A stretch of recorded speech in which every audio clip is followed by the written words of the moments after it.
Bonjour chers amis, Zulf Laoun, modestement.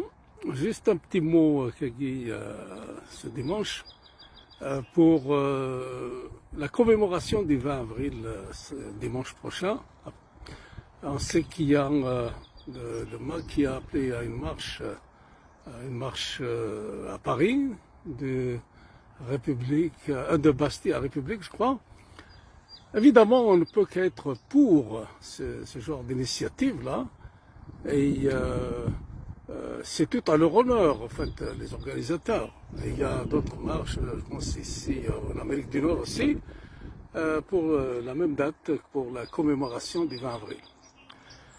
Mais alors, ce qui m'intrigue un peu, c'est que j'ai regardé les programmes. Il y a d'autres événements qui ont été pendus à la dernière minute, qui ont tout l'air d'être une espèce de diversion,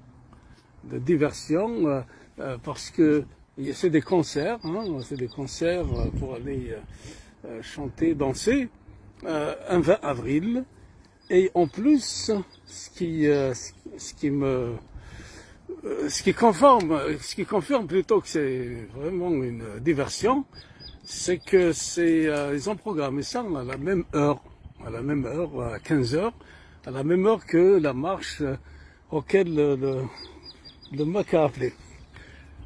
Évidemment, on voit tout de suite d'où ça vient. De toute façon, les deux autres événements en parallèle, c'est uniquement pour attirer du monde, en fait, faire diversion à cette marche-là.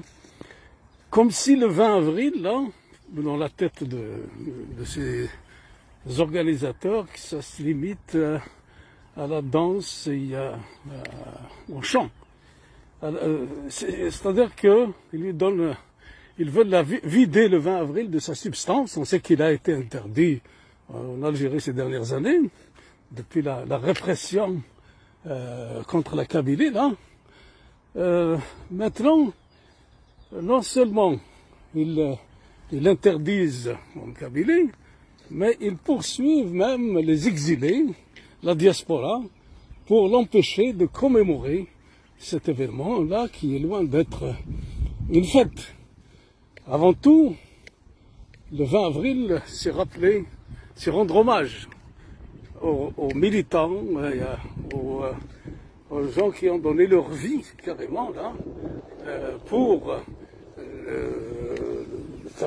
pour sauvegarder leur identité, leur